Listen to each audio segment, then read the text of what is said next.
El domingo se vive sin libreto. En tercer lugar, y no por ello menos importante, para hacer gradualismo es necesario que haya financiamiento y lamentablemente no hay plata. No hay plata. No hay plata. Y lamentablemente no hay plata. No hay plata. No hay plata. Tengo que decírselo de nuevo. No hay plata. No hay plata. No hay plata. Y lamentablemente no hay plata. No hay plata. No.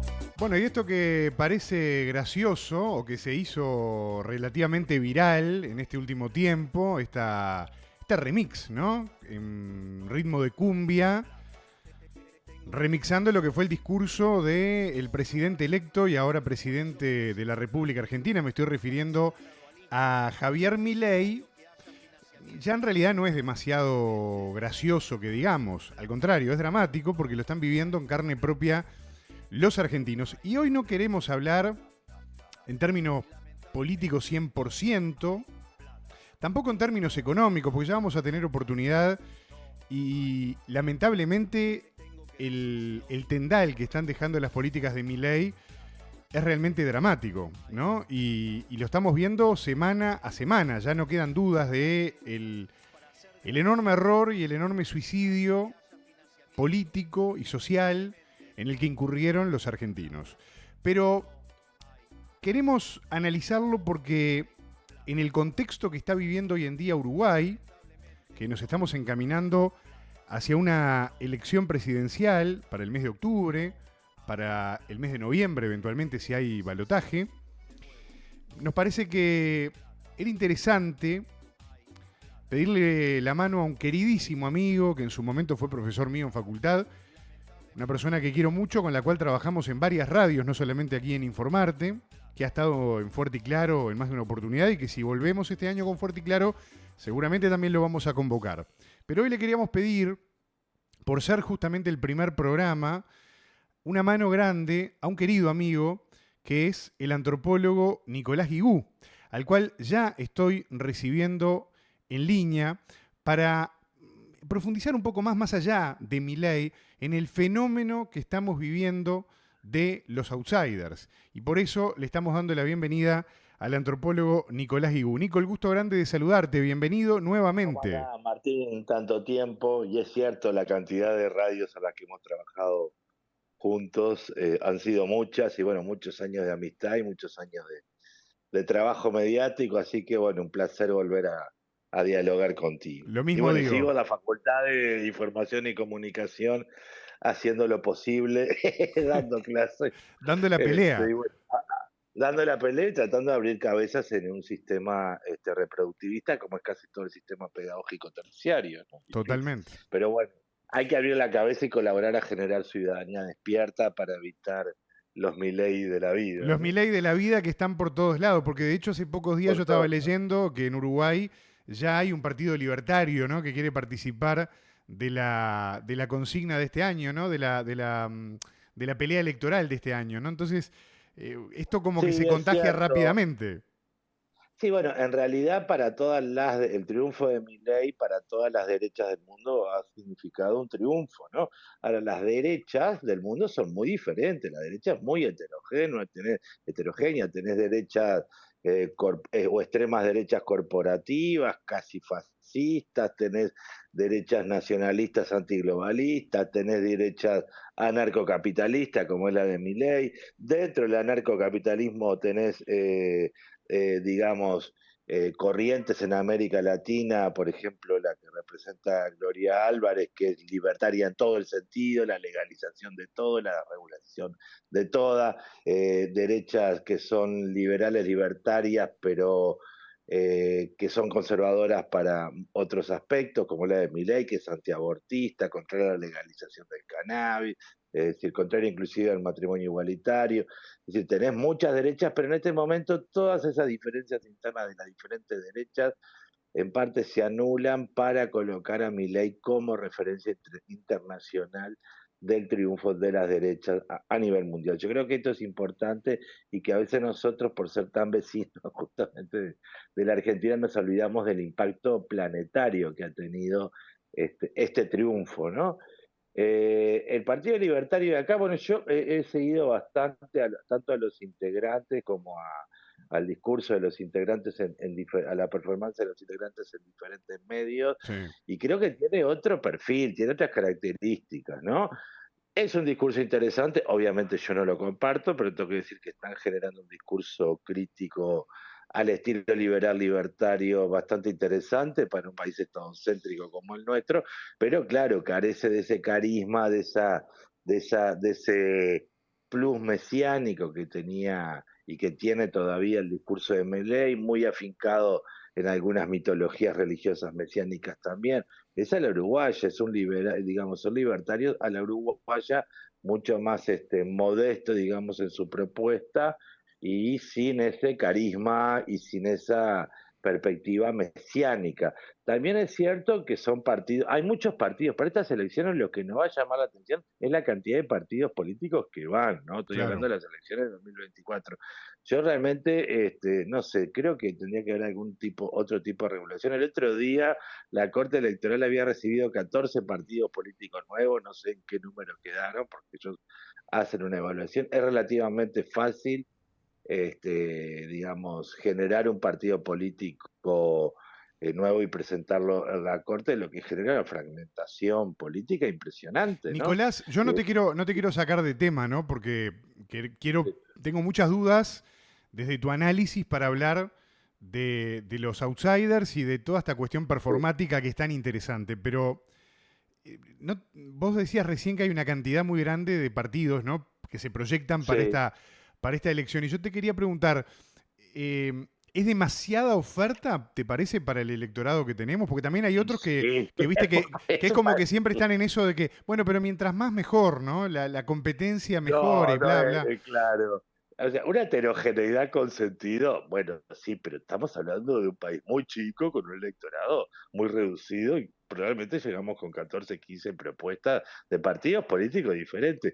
A esto se le suman, bueno, ahora que estamos en las internas, la cantidad de candidaturas por interna de tanto el Partido Colorado, del Partido Nacional y del Frente Amplio, que bueno, también son, fíjate que el Frente Amplio que en general llegaba a dos, ahora llega a cuatro con una cantidad de fricciones, de conflictividad interna importante. Yo a las, digamos, a las internas que estoy siguiendo más.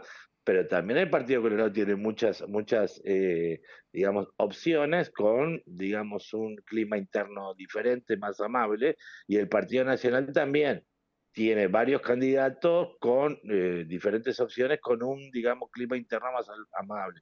Tal vez el clima más álgido se esté dando en el Frente Amplio con estas cuatro candidaturas y sobre todo con la candidatura entre Orsi y Carolina Cose, que muchos, sobre todo votantes de Cose, te dicen que si gana Orsi no van a votar al Frente Amplio. Eso Claro. es real. Ahora se están haciendo investigaciones cuantitativas al respecto. Entonces, son procesos de fragmentación. La pluralización siempre es bienvenida, la heterogeneidad siempre es bienvenida. Ahora, yo no sé si esta cantidad de opciones que tiene el Partido Colorado, el Partido Nacional y el Frente Amplio, estas opciones internas corresponden a diferencias ideológicas. Yo te diría que no, yo te diría que básicamente no, que corresponden a diferentes modalidades de alianza entre estructuras políticas, corrientes, liderazgos y algún matiz ideológico de diferencia, pero que no es de relevo, digamos, no es agua y aceite. Entonces, claro, uno empieza a ver otras dinámicas de la política uruguaya que tienden a la fragmentación claramente y ahí sí el riesgo de que surjan outsiders. Ahora, de cualquier forma, yo creo que, a ver, la sociedad uruguaya es estadocéntrica, el Estado lo es todo, pero aparte es partidocéntrica. Entonces, yo no creo que el sistema político, que es un sistema, se ve como sistema, los actores políticos, todos los actores políticos te hablan del sistema político, se autopercibe como un sistema en el cual hay varias corrientes, varios partidos y demás, permita el surgimiento de un outsider y que pueda ser viable políticamente y electoralmente. Tendría que haber una crisis muy, muy grande de las estructuras políticas vigentes que no está presente. No hay ningún partido político. En Uruguay no hay crisis de los partidos políticos. Claro, Ahora, esta fragmentación sí es preocupante, ¿no? Porque es preocupante en qué sentido, en el sentido de que no está muy claro, digamos, a qué responde este proceso, ¿no? claro. Si es que responde a cuestiones ideológicas, hay gente que te habla de hasta rentabilidad económica por los votos, bueno, en fin, empieza a haber toda una cantidad de especulaciones, pero lo cierto que sí, un nivel de fragmentación en términos de candidatura sin un proceso de diferenciación claro, no sé si es muy bueno para el sistema político como tal.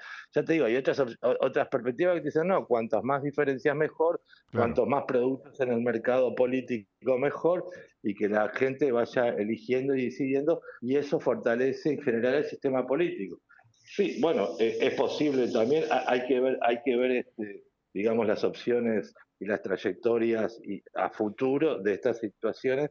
Yo te diría que los outsiders como tal en Uruguay cumplen ese papel de estar al Claro. margen, de decir ciertas verdades que no se pueden decir, que está prohibido decirse, y al mismo tiempo, bueno, empiezan a elaborar discursos a veces un poco delirantes, también es cierto, que no son permitidos dentro del sistema político uruguayo, ¿no? Nicolás, Yo creo que quiero... es difícil Sí. que un outsider llegue como Milei llegue al centro de la escena.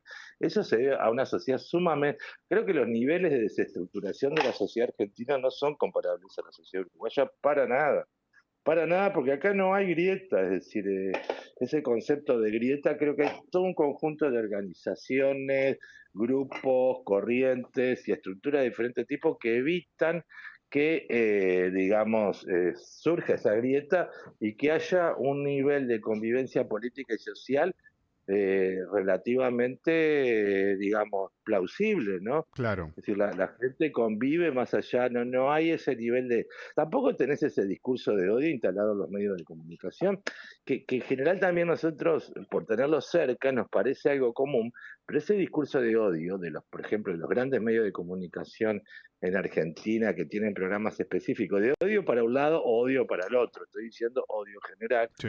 este, es un estilo periodístico que se da únicamente en Argentina. Bueno, pero No sé, no le justamente vas a eso yo te decir. quería preguntar, porque si no me ganás de mano, Sí, y esto me parece muy importante, porque esto ya, bueno, a vos como docente, a mí como periodista, nos toca directamente, ¿no? Y sin sí, querer, porque esto no lo tenemos guionado, es una charla, diste en un punto que a mí me interesaba mucho exprimir tus conocimientos este domingo para compartirlo con la gente. Y es lo siguiente, ¿no? Veamos el ejemplo más cercano que tenemos, que evidentemente es el de Javier Milei en la República sí, Argentina, ¿no? Pero utilizando el ejemplo de Milei podemos hablar de Bolsonaro, podemos hablar de Trump, podemos hablar de quien queramos, ¿no? Pero lo que te quiero preguntar es lo siguiente, ¿cuánto pesa la construcción mediática y los intereses mediáticos que esos medios, grandes medios de comunicación, representan? Porque acá en Uruguay también representan intereses, no nos olvidemos de que acá hay muchos intereses en juego, aunque esto sea chiquito en sí, comparación con sí. otros países, ¿no? Pero ¿cuánto pesan justamente la construcción mediática en lo que termina pasando después en el resultado electoral, en la construcción de esos discursos de odio, en esa sensación que se instala de que hay que ir en contra de la institucionalidad para lograr cambios Sí. que después terminan volviéndose claramente en contra porque no hay outsiders de izquierda ni outsiders populares, digamos, ¿no? No, es verdad eso que vos indicás. Bueno, la incidencia de los medios sobre las elecciones en general y sobre muchísimos temas sociales es real y no se puede ocultar, pero también la incidencia de las redes. Yo creo que las redes están, digamos, como amplificación de los medios y como otro tipo de modalidad de comunicación están generando un estilo comunicacional relativamente nuevo, pues las redes tienen años, ¿no? Y que empiezan a tener una incidencia en el electorado impresionante. Digamos, yo pondría como grandes protagonistas en el caso de Bolsonaro de Trump no tanto, y de Milei a las redes, ¿no? Claramente. Y bueno, aquí Claro, lo que vos tenés en términos de grandes medios es que hay estilos, yo creo que el estilo periodístico argentino que es muy diferente, claro, porque en el caso de Estados Unidos vos tenés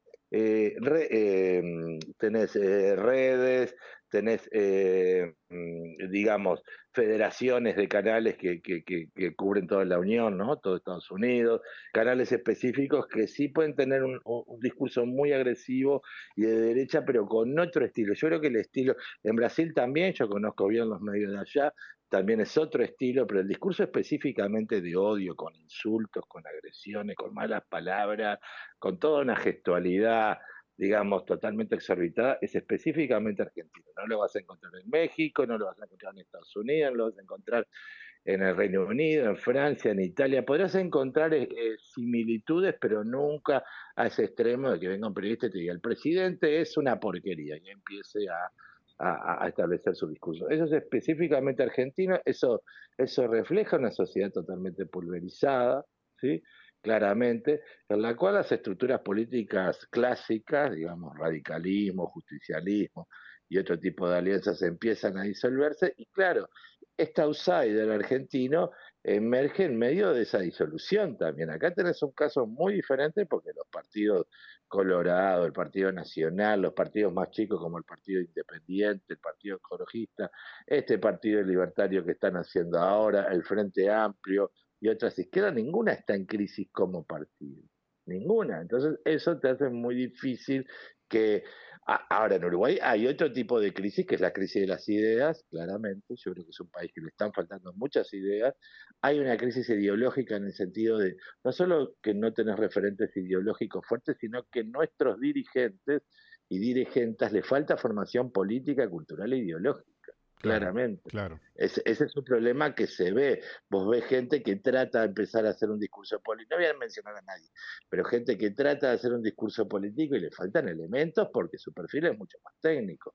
Otros candidatos que tratan de hacer un discurso político, perdón, un discurso técnico, pero le faltan elementos porque su discurso es estrictamente político. Y eso sí, yo creo que va generando, a ver, no una crisis profunda, pero salvo en personas que son, bueno, muy particulares, no una decisión ciega, sino uno dice, bueno, pero tal candidato no me suena. Por ejemplo, uno ve en el caso de la dirigencia de izquierda que hay biblioteca de izquierda, bibliotecas, quiero decir, diferentes ideologías de izquierda, Sí. que no están presentes en los candidatos. Claramente, lo que vos tenés son gestores que te están mostrando su gestión, ¿sí? Y compitiendo por decir, pues yo soy más gestor, mejor gestor, yo soy mejor gestora, pero no ves aquella tarea reflexiva propia de la izquierda que se hizo en Uruguay durante mucho tiempo. Eso Bueno, pero ya ahí por lo tal vez la menos. derecha, Nicolás, también instaló un poco esto, ¿no? Porque yo recuerdo en la última elección, pienso, por ejemplo,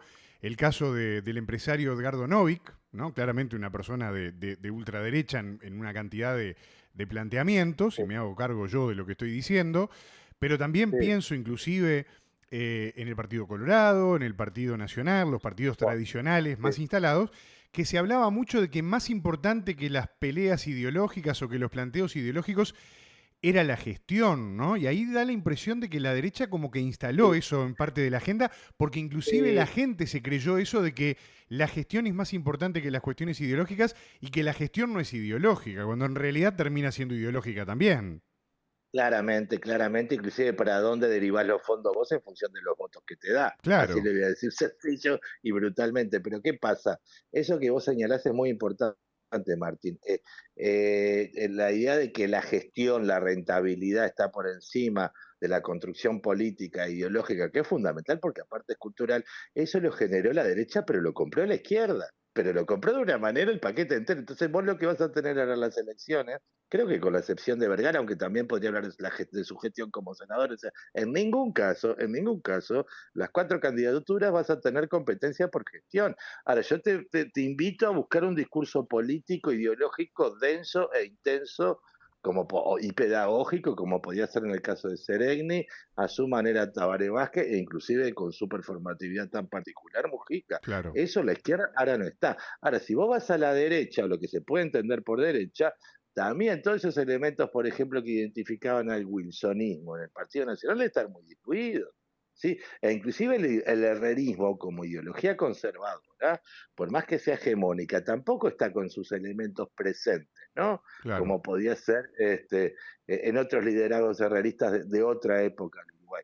Y en el caso del Partido Colorado también, bueno, el vallismo, pero a ver, ¿cómo se está leyendo ese vallismo? ¿Cómo se está llevando a la tribuna? ¿Cómo antes el vallismo, inclusive frases de Valle eran utilizadas permanentemente por dirigente del Partido Colorado? Hoy prácticamente eso es inexistente y digamos como también otras visiones dentro del Partido Colorado cuestan, digamos, hay dificultades para que sean formuladas públicamente de manera clara. Entonces yo te diría que sí, que a ver, no hay crisis de las estructuras, no la hay, no hay desafiliación, pero sí hay crisis. A ver, ¿en qué sentido? En el sentido de que eso ideológico, profundo, cultural y político que hacía el Uruguay se está desdibujando en pos de la gestión y la tecnocracia. Es decir, que el gran candidato, yo te diría ahora que la tecnocracia es la tecnocracia. El gran candidato de estas elecciones es la Bueno, y tecnocracia. justamente, sí, hablando de Y esto, a de las esto último, nacionales ¿no? también. Nicolás, Sí, te quiero preguntar también, porque yo te voy escuchando y viste cómo somos nosotros, ¿no? Nos pasaba en la facultad que nos quedábamos hasta las 11 de la noche hablando en la puerta porque siempre van surgiendo temas para ya no existe conversar. más eso, Martín, ya no existe más Ya eso. no existe, ¿no? Ya Bueno, no, la gente vale y bueno, por eso es que hay problemas. por eso hay La problema. gente sí, Eso, sí, le cada vez eso es menos verdad. interesa a cada uno. Sí. Me hiciste acordar a la frase aquella de Alejandro Dolina, ¿no? No pienses y no sabe. Bueno, a lo que voy, volviendo al tema porque no me quiero ir del tema, pero que tiene que ver un poco con esto también. Eh, la gente, ¿no? El auditorio al que el candidato le va a hablar, Sí, ¿está preparada? Porque esa es la otra pata de esta cuestión, ¿no? Vos decías, la tecnocracia de alguna manera es como el gran candidato, ¿no? Y hasta ahí te vengo sí, siguiendo y me parece muy interesante, pero la gente está preparada, y te lo pregunto porque a mí me da la impresión, mismo por el sí, chiste que acabamos de hacer, de que a sí, nivel de los estudiantes, pero inclusive de algunos sectores sociales que están en la pobreza, que están viviendo sí, una situación de lumpenización muy sí, grande, sin contar sí, la cantidad, yo te diría, lamentablemente lo tengo que admitir, el ejército de personas en situación de calle por problemas de adicciones, que claramente están horrible. totalmente fuera del sistema, Sí, y no votan y no existen, lamentablemente, esa es la realidad. Da la impresión sí. que yo no sé si la gente está demasiado, en un mundo de TikTok que también llegó a Uruguay, si la gente realmente está preparada para que un candidato se plante en un atril y haga un discurso de una relativa, ya te digo, mira con lo que me conformo, ¿no? Con una relativa densidad ideológica. Yo no estoy hablando de una te densidad entiendo. ideológica tal. Vos sabés- Sí, Lo que decís es terrible, pero vos sabés que entiendo que la formación cultural en el Uruguay, la formación de ciudadanía y por lo tanto la formación ideológica en el sentido amplio del término, de ideas, conceptos de ciudadanía, libertad, democracia, ha caído tan bajo que en realidad no hay condiciones en este momento para un discurso ideológico denso. Te digo denso en el sentido de que hacía, por ejemplo, Sanguinetti en el 85, o Wilson Ferreira en esa época, o Seregni, cualquiera de los tres, ¿no? claro. Que eran discursos fuertes, ¿no? Con una cantidad de elementos. No, no, eso yo creo que ahí interviene, mira, como elemento no solo la revolución tecnocomunicacional, la inmediatez de las redes y demás, sino la crisis del sistema educativo. La crisis del sistema educativo que no está dando, o sea, el sistema educativo en Uruguay, en primaria, secundaria y en parte de las universidades públicas y privadas, no está dando elementos suficientes como para generar una reflexión medianamente relevante a la ciudadanía. Es decir, que vos tenés revolución tecnocomunicacional y crisis radical del sistema educativo en Uruguay, es clarísimo. Claro. Claro, no sé qué ver, los uruguayos somos muy negadores, ¿no? Que somos los mejores en esto y lo otro, igual. Pero no es así, no es así. Entonces, claro, hay muy pocos elementos de reflexión y de reflexividad en diferentes ámbitos. Un discurso. Ahora, también te voy a decir algo: Milei llega discutiendo ideas, ¿no? No solo llega con un impulso mediático, él te trae las ideas anarcocapitalistas de la escuela de Viena, las trae y las empieza a difundir, que algunas son ideas complejas. Yo por suerte tuve oportunidad de estudiar bastante algunos de esos autores hace unos cuantos años, conozco por lo tanto esa perspectiva, que es filosófica y económica, no es solo económica. Y bueno, él lo planteó y empezó a convencer como si trajese una nueva verdad, un nuevo evangelio, una buena nueva, Claro, una nueva. Y lo trajo. En realidad, ese trabajo que hizo un outsider de la derecha en un contexto específico, acá no lo hace, por ejemplo, nadie de izquierda, a menos que te traiga un discurso de esos aburridísimos que he escuchado frases y yo por lo menos me pongo a dormir inmediatamente porque me aburre, ¿no? Eso no es un discurso ideológico, sino, a ver, es difícil, a ver, yo te diría que un discurso ideológico o que trata de ideologizar es un discurso de apertura al pensamiento, ¿no? De claro. apertura al pensamiento, un discurso no dogmático, y bueno, eso no lo estamos logrando en las aulas, yo creo que es mucho más difícil lograrlo en la ciudadanía, en las plazas y demás. Por eso es que es mucho más fácil decir, mira, yo hice este edificio, y yo, a ver, yo digo, no, vos no hiciste este edificio, vos habilitaste este edificio Claro, que lo construyeron un arquitecto, constructores, hay albañiles, hay oficiales, o sea, hay una cantidad de gente que trabajó en esto, y aparte te digo más, yo no sé si ese edificio era lo prioritario o es lo que te venía mejor a vos para sacar votos, porque ese claro, edificio lo ve todo el mundo. Por claro. ejemplo, te pongo un ejemplo, ¿entendés? Y bueno, y ahí tenés cómo la gestión también es utilizada políticamente. Yo no quiero ofender a nadie, pero es obvio que este año es un año de grandes obras, Martín. Lo ves en todo el Uruguay. El Uruguay lo están destruyendo y construyendo de nuevo prácticamente Totalmente. en este año. ¿Por qué? Y porque hay elecciones, vamos a ser francos. Entonces, claro, cuando uno ve una perspectiva política tan patética de hacer obras el último año, porque así la gente se acuerda, ¿no? Que es toda esa, esa concepción. Y no importa la concepción política, no importa la ideología, no importa el partido, todos terminan haciendo lo mismo. En ese sentido vas a ver obras, inauguraciones, bueno, ahora aumenta el salario mínimo, bueno, en fin, una cantidad de elementos que se empiezan a establecer en este año porque es año electoral, lo cual te demuestra también lo patético que es en cierto sentido el sistema político, que tiene que apostar a la obra, a lo que vos ves, como, a ver, como si esas obras no estuvieran financiadas por los impuestos de todos, ¿sí? Que eso es algo que se pierde, y también a veces hay que ver si son prioritarias o no. Ese tipo de propuestas que se hacen, o son las que son más visibles, te dan más votos. Bueno, en fin, una cantidad de Sí, cuestiones que a claro. veces en un país chico es difícil referirse sin ofender a nadie, pero es bueno mostrar más gestión, más gestión, más gestión, y cuando vas a los discursos políticos más profundos y le exigís profundidad a nuestros candidatos, a la mayoría, francamente no la tienen, Totalmente. no la Nicolás, tienen. quiero aprovechar a saludar rápidamente. Había saludado a Vanessa hace un rato que anda por allí mirando y escuchando el programa. El amigo Álvaro, queridísimo compañero, ex compañero acá en la radio, que siempre está escuchando, y nos pone la falta que hacen en los medios masivos estos diálogos, dice, con contenido y con conceptos que hacen pensar. Y yo le agradezco mucho a Álvaro este mensaje, no solamente por el amor que le estamos poniendo y agradeciéndole obviamente a Nicolás que se esté tomando este rato de un domingo para charlar conmigo. Y cuando uno lee estas cosas se siente contento porque era la idea, llegar con este tipo de diálogos, con este tipo de reflexiones. Un día como hoy que uno puede bajar un poquito, poner en punto muerto, dejarlo ir por la bajada Claro, y poder reflexionar sobre estas cosas. Y por acá nos saluda también Vicente desde Berazategui, Argentina. Así que un fuerte abrazo para mirá, Vicente, a todos los que están viendo, los que están escuchando a través de www.informarte.com.uy. Muchas gracias por estar ahí. Nico, quiero hacerte por hoy una última pregunta. Obviamente que sabés que te voy a convocar varios domingos porque siempre es sí, interesante hablar de estas cosas contigo, pero hay algo que sobrevuela todo esto que veníamos hablando, todo que cada cosa es sí. más dramática que la anterior, pero a su vez es apasionante, ¿no? Porque nos pone en carrera y nos hace pensar. Y tiene que ver con el valor de la democracia como sistema, que es un poco lo que subyace a Ah, todo esto que veníamos hablando. Y yo quiero por último preguntarte por ese tema. ¿Qué está sí, pasando con la democracia como sistema, Nicolás? Porque da la impresión, bueno, y vuelvo al ejemplo, y déjame ponerte este ejemplo que me parece importante, que es el ejemplo más reciente que tenemos, que es el de Argentina, que es el de este suicidio masivo al que incurrieron los argentinos votando y sí, llevando a la Casa Rosada a Javier Milei.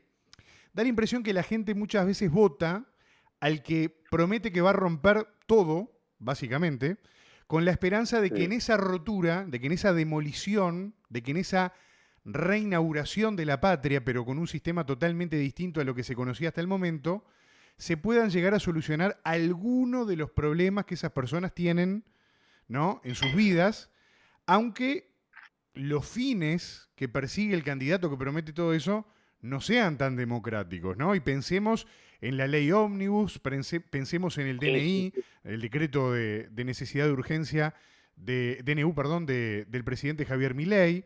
Entonces, ¿qué pasa con el Pero valor de la Martín, democracia, Nico?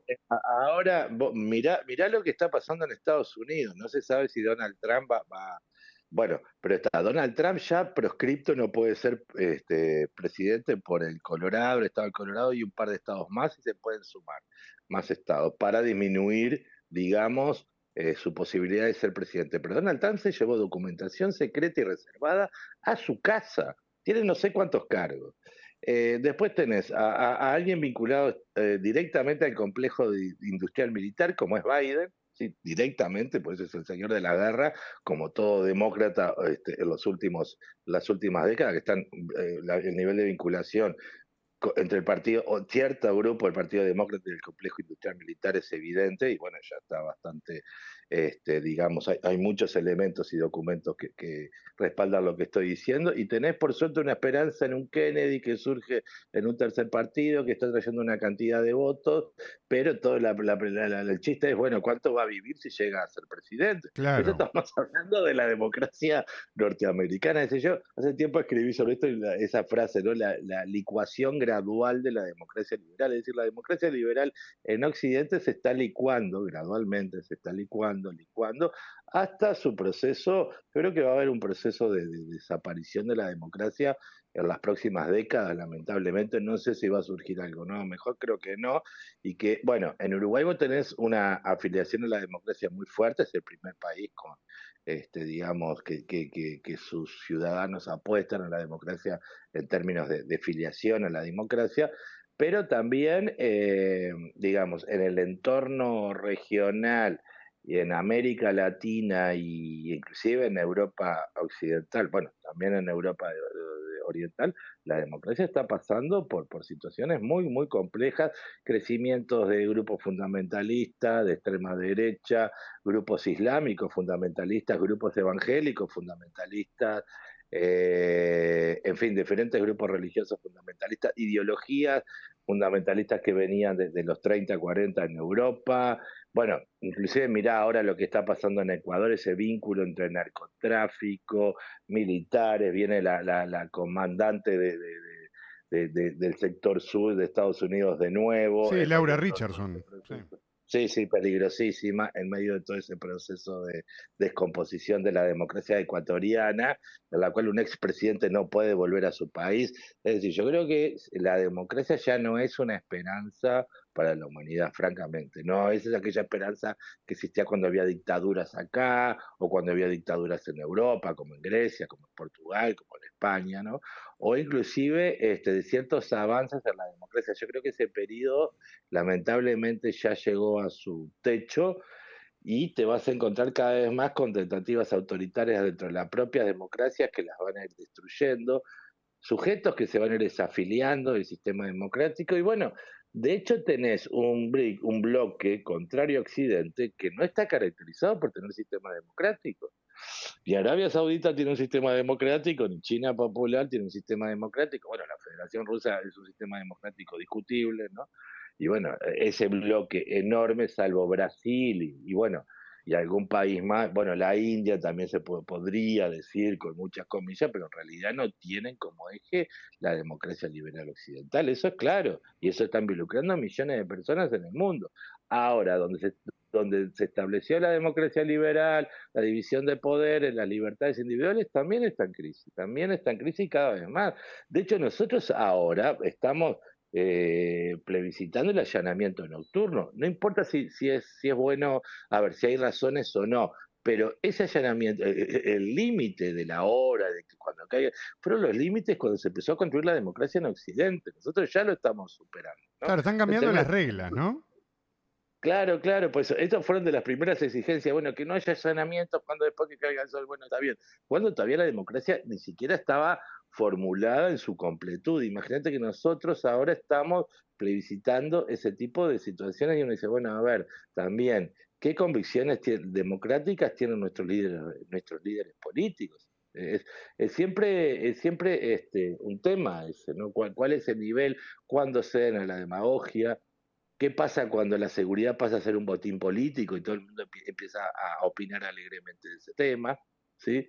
Bueno, y después tenés, en el caso de América Latina, el tema del narcotráfico, ¿no? Y la relación narcotráfico-democracia, y la relación cada vez más evidente y fuerte, inclusive en nuestro país, de, digamos, las implicancias del sistema político con el narcotráfico. Eso afecta profundamente a la democracia, profundamente, No me sigas profundamente. disparando puntos de reflexión porque vamos a terminar de noche, Nicolás, pero seguramente te voy a volver a invitar en estos días y vamos a volver a hablar de Dale, este tema un y gusto. de otros, pero realmente es muy interesante escucharte. Yo te agradezco mucho que te hayas sacado este ratito para conversar conmigo hoy, además en el primer programa de Sin Libreto del año 2024, en este año tan especial, y donde yo creo que el tema excluyente, Nicolás, era hablar de la democracia, era hablar de Sí, la democracia de partidos y la fortaleza de los partidos que tenemos hoy en día en el Uruguay, era hablar también de esta crisis de ideas que vos pusiste arriba de la mesa para reflexionar, de este proceso tan terrible de lumpenización social que se está viviendo en el Uruguay, sí, y era sí. evidentemente hablar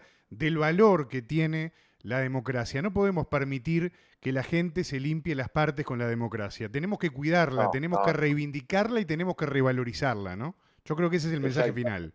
exactamente, exactamente. Y bueno, sí, y aparte todo lo que costó recuperar la democracia, la necesidad de profundizar, de mejorar la democracia permanentemente y día a día, pero bueno, no somos muchos en esta pelea, para eso tenés que luchar también contra la corrupción, el amiguismo, el nepotismo, es decir, son tantos temas, Martín, que sí que vamos a tener que hablar de nuevo. Y bueno, Totalmente. y como siempre, y desde hace años, a muchos años, una alegría poder hablar contigo, y siempre los diálogos que surgen contigo son riquísimos, así que bueno, espero que nos crucemos nuevamente. Claro que sí, Nicolás, te queremos mucho, te agradecemos mucho que hayas estado en este primer programa de Sin Libreto y por supuesto que, como yo siempre digo, ¿no? Puerta y micrófono abierto para volver a conversar contigo en cualquier momento porque realmente nos hace bien y nos deja un poquito mejor a todos. Así que eso es bien interesante y ayudar a pensar es muy, pero muy valioso en estos momentos. Te mandamos un fuerte abrazo, Nicolás. Abrazo, Martín. Nos estamos viendo. El Abrazo abrazo de grande. siempre, Chao. Nico. Gracias por estar con nosotros. Y nosotros seguimos compartiendo esta tarde de domingo acá en la radio, haciendo Sin Libreto